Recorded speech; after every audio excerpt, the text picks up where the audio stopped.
ఓం శ్రీ అరుణాచలేశ్వరాయ నమః. గ్రంథం పేరు కపాల మోక్షం. ఒక ఆత్మయోగి ఆత్మకథ. గ్రంథ రచయిత పరమహంస. అధ్యాయం 62, 5వ భాగం. మర్మరహస్యాలు తెలిసినాయి. నెమలి ఈక ఉన్న శ్రీకృష్ణుడి రహస్యం. ఒకరోజు ఎందుకో నెమలీక ఉన్న శ్రీకృష్ణుడి బాలారూపం ఫోటో నా దగ్గరికి వచ్చింది. అది నన్ను బాగా ఆకర్షించింది.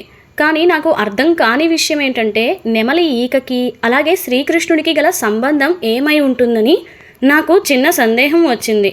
మరి మీకెప్పుడు కూడా ఈ సందేహం రాలేదా? వచ్చినా కూడా ఎవరు చెప్పలేదని పట్టించుకోలేదా? దానితో నేను కూడా పుస్తక గ్రంథాలు తిరగవేసినాను. కానీ నా మనసుకి తృప్తి కలిగించే సమాధానం లభించలేదు. కొంత నిరుత్సాహం కలిగింది. ఒకరోజు ధ్యానంలో ఉండగా నా మనోనేత్రం ముందు 2 ఆడ మగ నెమలి సంతాన వృద్ధి కోసం సృష్టి యజ్ఞం చేస్తున్నాయి.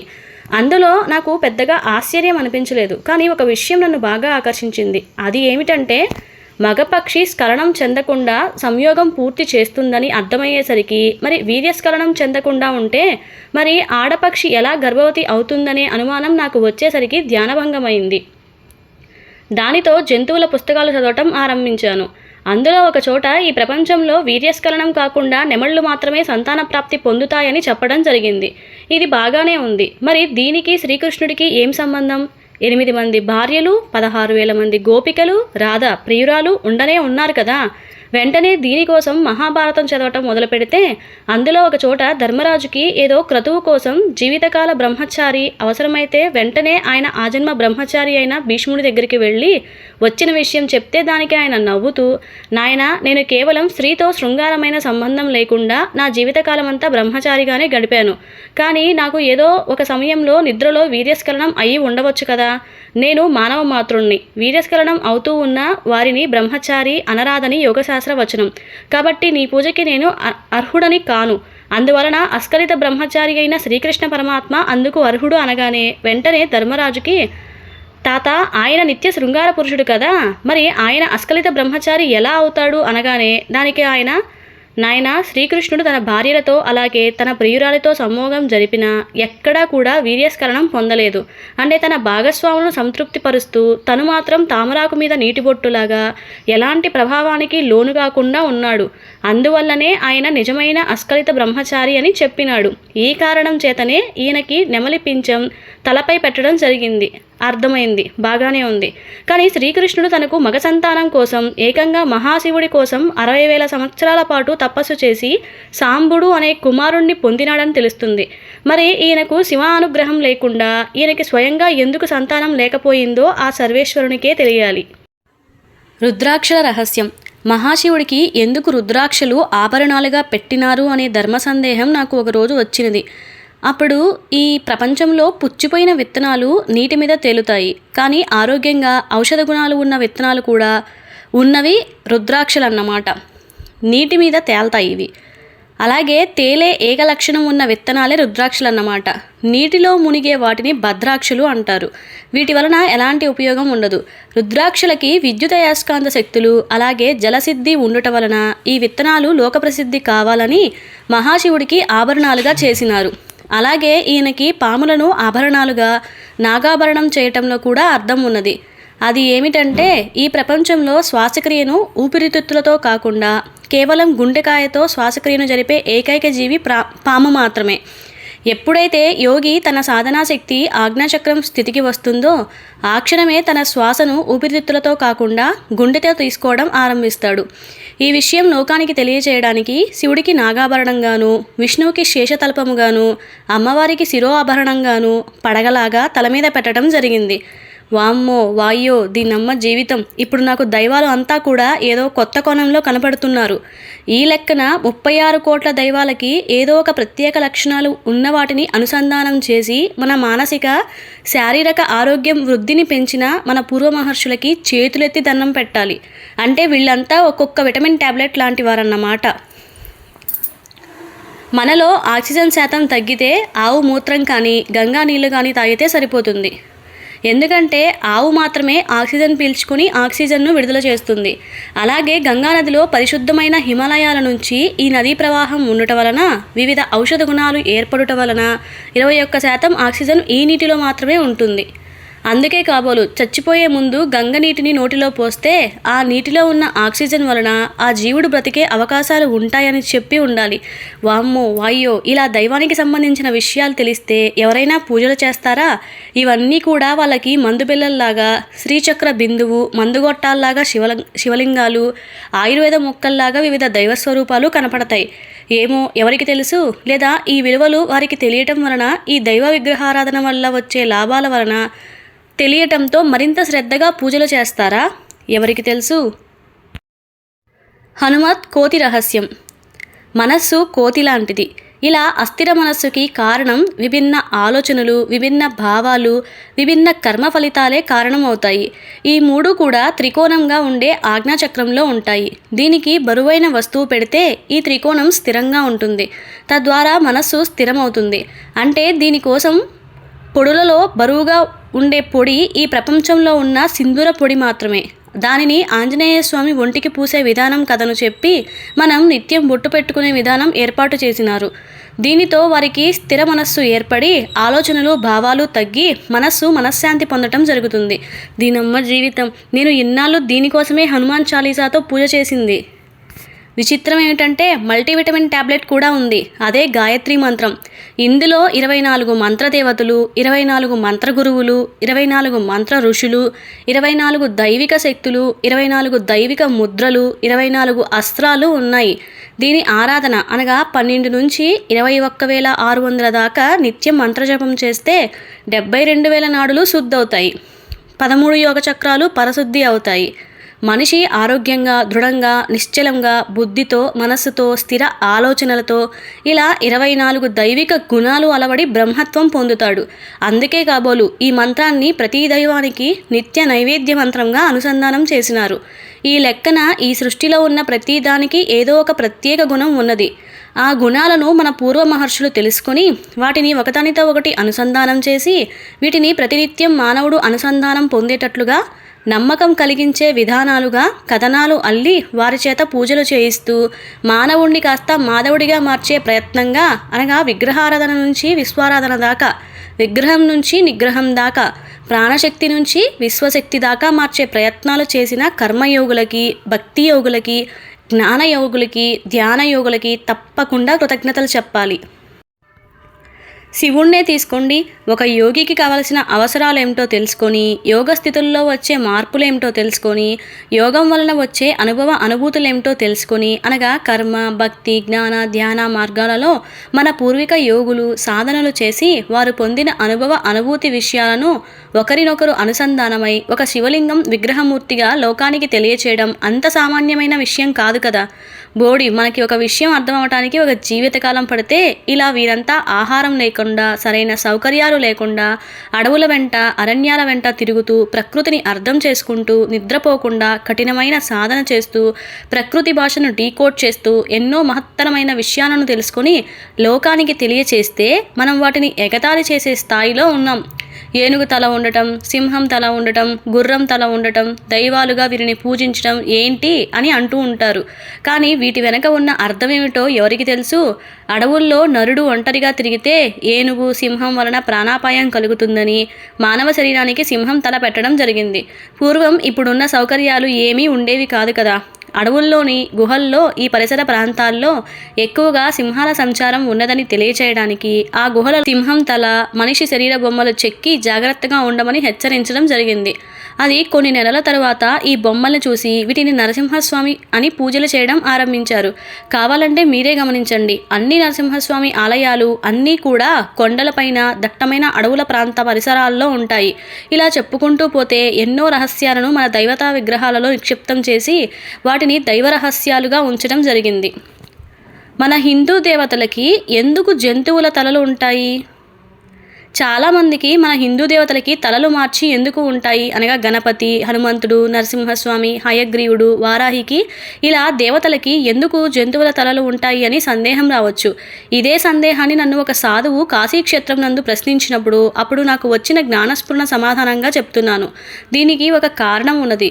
గణపతికి ఏనుగు తల పెట్టడం అంటే పునర్జన్మకి, అలాగే 84 లక్షల జీవరాశులు జన్మలు ఎత్తడానికి కారణం మనలో ఉన్న అహంకారం, మదం, అతికామం, పరస్త్రీ లేదా పరపురుష వ్యామోహం, బుద్ధి కుశలత లేకపోవటం, అతి పదార్థ రుచుల మోహం చెందటం, ప్రకృతిని నాశనం చేయటం, మాట అదుపు లేకపోవటం, ఇలా 84 లక్షల అవలక్షణాలు అన్నీ కారణమవుతాయి. ఈ లక్షణాలన్నీ కూడా మనకి వివిధ జంతువుల్లో కనపడతాయి. అనగా ఏనుగు, పాము, నెమలి, సింహం, ఎలుక ఇలా జంతువుల్లో కనిపించడం వలన అందులో ఏనుగుకి అధిక లక్షణాలు ఉండటం వలన గణపతికి ఏనుగు తల అమర్చడం, పామును జంధ్యంగా మార్చడం, ఎలుక, నెమలి, సింహం వంటి వాటిని ఆయనకి 32 అవతారాలుగా వాహనాలుగా అమర్చడం జరిగింది. గణపతి నిమజ్జనం అనేది నీటి కాలుష్య నివారణకు ఉపయోగపడుతుంది. అలాగే హనుమంతునికి కోతిముఖం అమర్చడం అనేది మనస్సు స్థితిగతులు తెలియచేయడానికి అన్నమాట. కోతికి కొబ్బరికాయ దొరికితే అది ఎలా గంతులు వేస్తుందో మన మనస్సు కూడా అలా ఉంటుంది. మనస్సు మనకి ఆధీనమైతే మాధవుడవుతాడని, లేకపోతే వానరుడవుతాడని చెప్పకనే చెప్పినారు. అందుకే ఆయన వానరుడిగా, నరుడిగా, రామభక్తుడిగా, ఆంజనేయ స్వామిగా గుర్తింపు పొందినాడు. అలాగే నరసింహస్వామికి సింహం తల ఎందుకంటే మనిషిని చంపగలిగే సింహాలు ఇక్కడ సంచారం చేస్తున్నాయని, అలాగే అగ్నిపర్వతాలు ఈ పరిసర ప్రాంతాల్లో ఉన్నాయని చెప్పడానికి మనకి ఆయన తలకి సింహం తల పెట్టి అడవుల్లో, కొండ ప్రాంతాలలో, నరసంచారం తక్కువగా ఉన్న ప్రాంతాల్లో, అగ్నిపర్వతాలు ఉన్న ప్రాంతాలలో ఈయన విగ్రహారాధన పెట్టడం జరిగింది. ఇక హయగ్రీవుడి విషయానికి వస్తే గుర్రం తల అనేది మనస్సు వేగానికి గుర్తుగా పెట్టడం జరిగింది. మనస్సు యొక్క వేగం జ్ఞానం వైపు ప్రయాణించాలని, జ్ఞానమే లక్ష్యంగా ఉండాలి అని చెప్పడానికి ఈయనను జ్ఞానప్రదాత ఇచ్చే దేవుడిగా పూజించడం జరుగుతుంది. వారాహి అనేది అశుద్ధమైన మలం తినే పంది తల పెట్టడానికి కారణం మానవులు కూడా ప్రేమ, మోహ, వ్యామోహ, అతినిద్ర, అత్యాస, స్వార్థం ఇలాంటి వాటి యందు పడి పందిలాగా వాటి యందు సంచారం చేస్తున్నారని, అందువలన జ్ఞానములకు దూరం అవుతున్నారని మనకి తెలియటానికి ఇలా దేవతలకి ఆదిలో మన పూర్వ మహర్షులు తలలు మార్చి జంతువుల తలలు పెట్టినారని గ్రహించండి. శాస్త్ర రహస్యాలు. అంతెందుకు, నవమి తిథి నాడు ప్రయాణం చేయరాదని శాస్త్రవచనం. ఒకవేళ చేస్తే 2 సార్లు చేసిన ప్రయాణం లేదా మొదలుపెట్టిన పని చేస్తాడని ఫలితం శాస్త్రం చెప్తోంది. అది అవునా కాదా అని నేను ఎన్నోసార్లు ఈ తిథి నాడు చేసి దెబ్బతిన్నాను. వెళ్ళిన ఆసుపత్రికి 2 సార్లు వెళ్ళటం, వెళ్ళిన దేవాలయాలకి 2 సార్లు వెళ్ళటం, వెళ్ళిన చోటకి 2 సార్లు వెళ్ళటం, ఇలా ఎన్నో సంఘటనలు 2 సార్లు ఈ తిథి నాడు నా జీవితంలో జరిగింది. అలాగే రాహుకాలంలో పనిచేస్తే అది పూర్తి కాదని శాస్త్రవచనం. అది నిజమా కాదా అని నేను కావాలని రాహుకాలంలో ఏదో ఒక కొత్త పని చేయటం ఆరంభించాను. కానీ విచిత్రంగా అనుకున్న దానికన్నా విజయవంతంగా పూర్తి అయ్యేది. కానీ మా శ్రీమతికి చేస్తే మాత్రం అనుకున్న పని ఆగిపోయేది. నాకు పూర్తవడం, ఆవిడకి ఆగిపోవడంలో ఉన్న మర్మం అర్థం చేసుకోవడానికి జ్యోతిష శాస్త్రాలు గ్రంథాలు చదివితే తెలిసింది. అదేంటంటే కొన్ని జన్మల రాసులకి రాహుగ్రహం మంచి చేస్తే మరికొన్ని జన్మరాశిలో ఈయనకి చెడు చేస్తాడని, ఆ లెక్కన చూస్తే రాహుగ్రహ కాలం కొందరికి శుభయోగాలు ఇస్తే మరికొందరికి అశుభయోగాలు ఇస్తుందని నాకు అర్థమైంది. ఈ విషయం తెలుసుకోకుండా నేను రాహుకాలంలో కొత్త పనులు పూర్తి చేశాను. మీ శాస్త్రాలు చెప్పిన విషయాలు తప్పు అంటాం ఎంతవరకు సమంజసం చెప్పండి? ఎక్కువ శాతం మందికి రాహుగ్రహం అశుభ ఫలితాలను ఇస్తాడు, కొద్ది మందికి మాత్రమే శుభ ఫలితాలు ఇస్తాడు. అందువలన మన పూర్వీకులు ఈ విషయాన్ని గమనించి ఎవరికి అనుగ్రహం, ఎవరికి వ్యతిరేకం సామాన్యులు తెలుసుకోవడం కష్టం కాబట్టి అందరికీ ఉపయోగపడుతుందని రాహుకాలంలో కొత్త పని చేయవద్దని చెప్పడం జరిగింది. ఎవరో కొద్ది మందికి రాహుకాలం కలిసి వస్తే అది శాస్త్రం తప్పు అనడంలో ఎంత మూర్ఖత్వం ఆలోచించండి. దీనికి గల కారణాలు విశ్లేషించుకోండి. అప్పుడు శాస్త్రవచనాలలో తప్పులు ఉన్నాయేమో వెతకండి. అంతేగాని మిడిమిడి జ్ఞానం పొంది పరిపూర్ణ బ్రహ్మజ్ఞానం పొందిన వారిని విమర్శించవద్దు. వారు పెట్టిన విధి విధానాలను అవమానించవద్దు. మట్టి వినాయకుడి రహస్యం. ఇదిలా ఉంటే ఈ విధానాలు అతిగా అర్థం చేసుకుని మెట్ట వేదాంతం జ్ఞానంతో తమకు తోచినట్లుగా చెప్పడం జరుగుతుంది.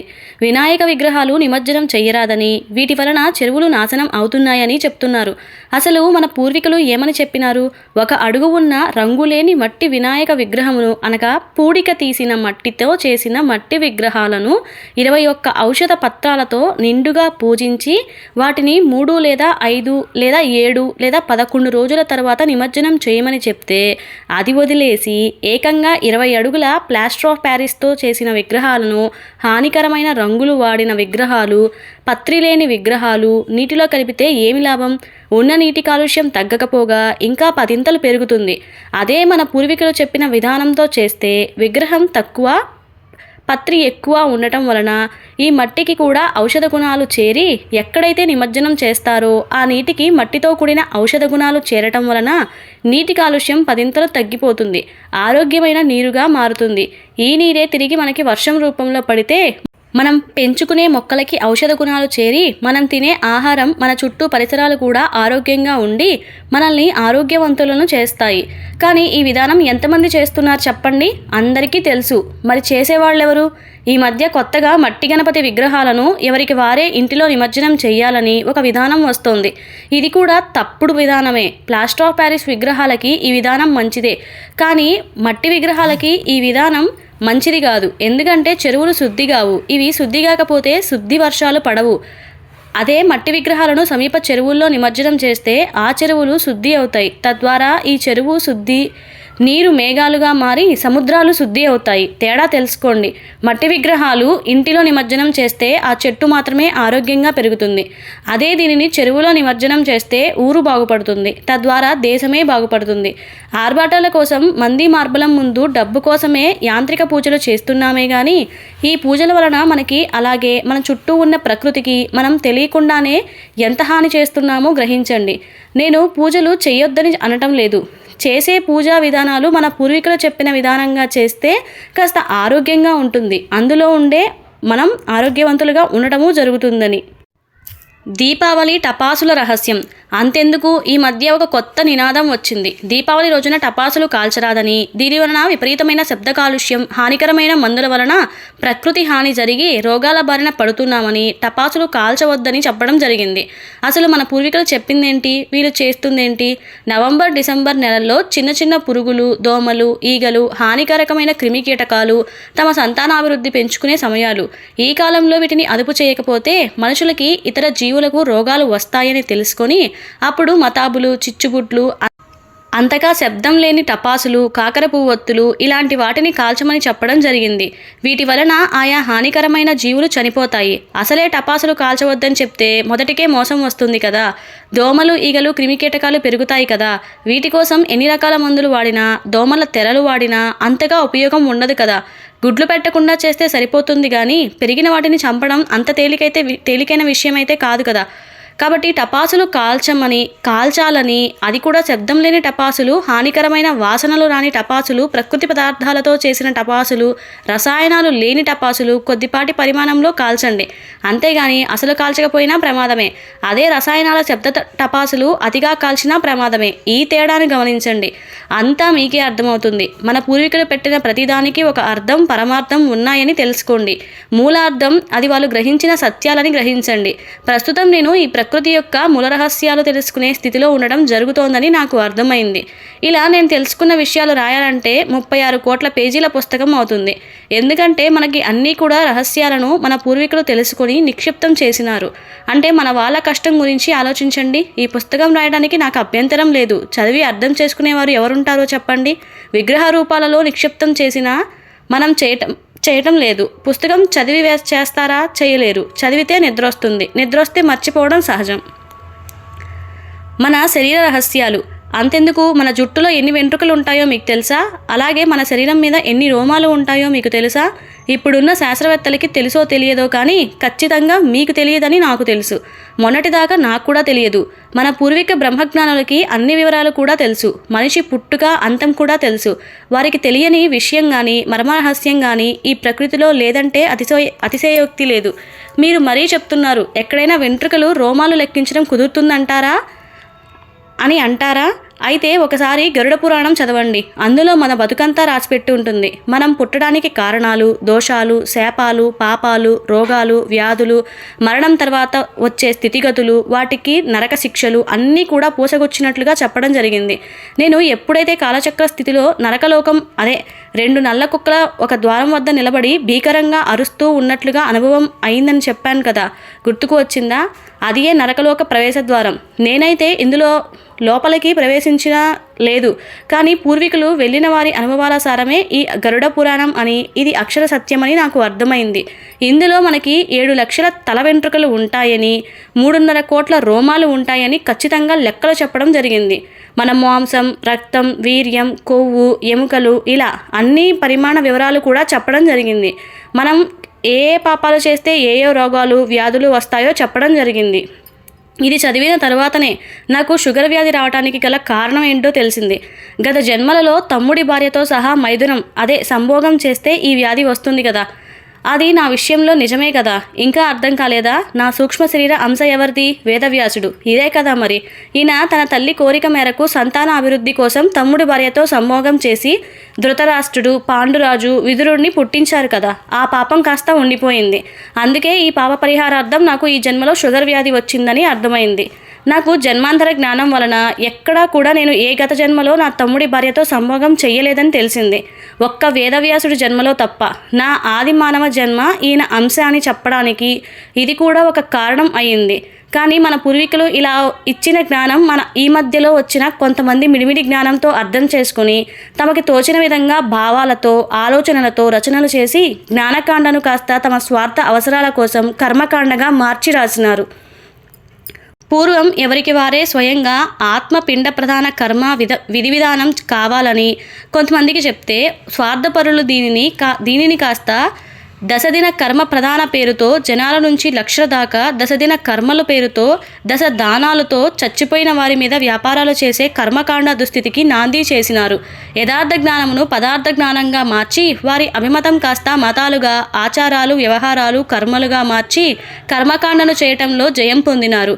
జ్ఞానంతోనే వ్యాపారాలు చేసే దిగజారుడుతనానికి నాంది అయినారు. ఇదే నాకు బాధ కలిగించిన విషయం. నేనే కాదు, ఎవరైనా యథార్థ జ్ఞానం చెప్పినా కూడా నమ్మలేని స్థితిలో ప్రస్తుతం మనం ఉన్నామంటే మిడిమిడి జ్ఞానం, మెట్ట వేదాంతం, మెట్ట ఆచార వ్యవహారాలు, మెట్ట మతాలు మన మీద ఎంత ప్రభావం చూపుతున్నాయో ఒక్కసారి ఆలోచించండి. నా బాధ ఏమిటో మీకు తెలుస్తుంది. నేను ఎవరిని కించపరచడం లేదు. యథార్థ జ్ఞానం తెలుసుకొని మాట్లాడండి, చెయ్యండి అని చెప్పటమే నా మనో ఉద్దేశం. అన్యథా భావించకండి.